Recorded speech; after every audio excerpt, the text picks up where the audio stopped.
Olá, amigos do Vestibulando, tudo bem? O tema da nossa aula de hoje será Brasil Colônia.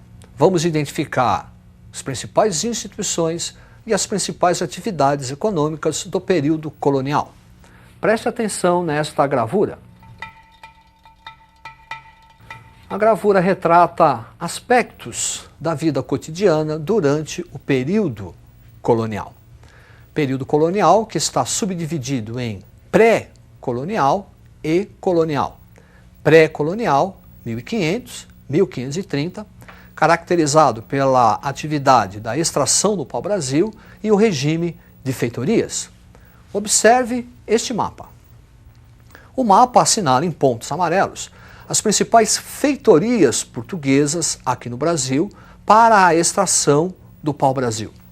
Essa atividade econômica era exercida pelos índios. Portanto, os índios iam até a mata, retiravam a madeira pau-brasil, que tinha uma importância para a Europa, retirava-se desta madeira uma substância, uma tinta corante, que seria utilizado para tingir tecidos.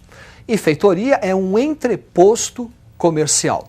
Algumas vezes ao longo do ano, embarcações portuguesas chegavam no litoral, retiravam a madeira e colocavam no interior da feitoria bugigangas, presentes para os índios. Isso se chama escampo.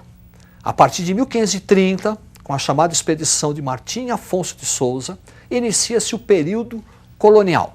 E esse período colonial é caracterizado pela instituição das capitanias hereditárias. É a divisão do Brasil em 14 longos lotes de terra entregues aos donatários, capitães donatários. Para você visualizar o que estamos falando, preste atenção neste mapa.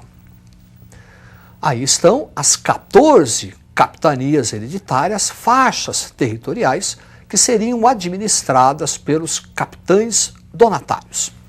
O regime das donatárias foi regido por dois documentos. Carta de doação, documento onde o rei transfere ao donatário a posse da capitania, e a carta de foral, que é um documento onde se estabelece os direitos e os deveres dos donatários na capitania. De maneira geral, o regime de capitanias hereditárias tendeu ao fracasso, excetuando duas, Pernambuco ao norte, São Vicente ao sul. As duas prosperaram em virtude do cultivo e o desenvolvimento da cana-de-açúcar. As demais tenderam ao fracasso. Falta de recurso dos donatários, ataque de índios.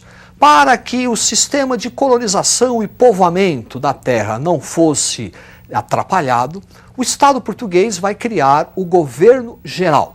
O governo geral é uma centralização político-administrativa que Portugal realiza na colônia.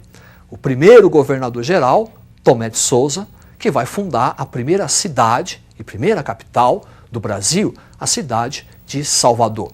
Foi durante o governo de Tomé de Souza que os jesuítas iniciaram a catequização dos índios, com a instalação do primeiro bispado no Brasil, também na cidade de Salvador.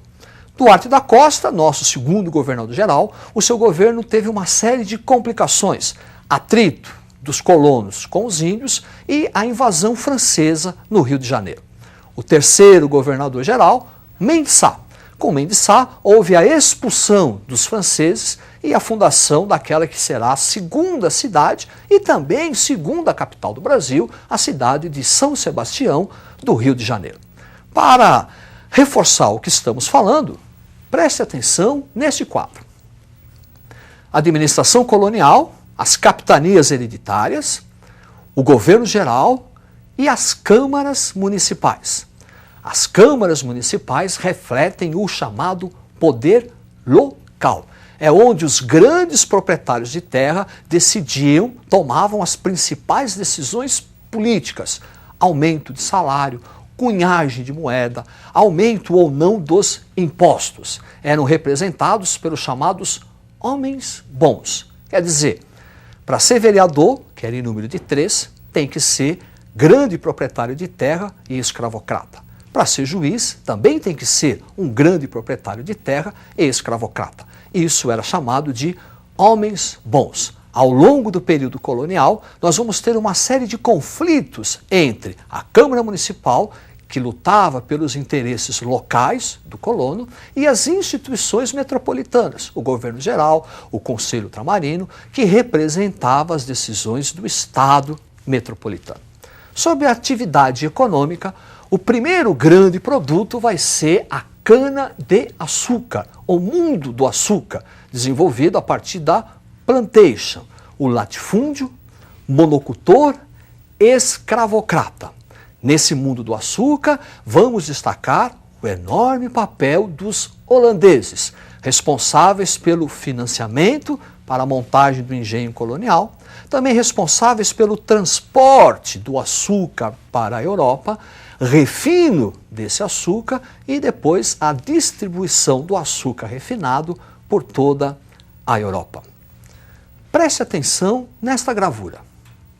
Aí está o engenho colonial. Podemos identificar a senzala, onde ficavam os escravos, a Casa Grande, não só residência, mas também um quartel-general, um centro administrativo de toda a vida colonial. Ali a capela e aqui o engenho colonial, o principal local do mundo do açúcar.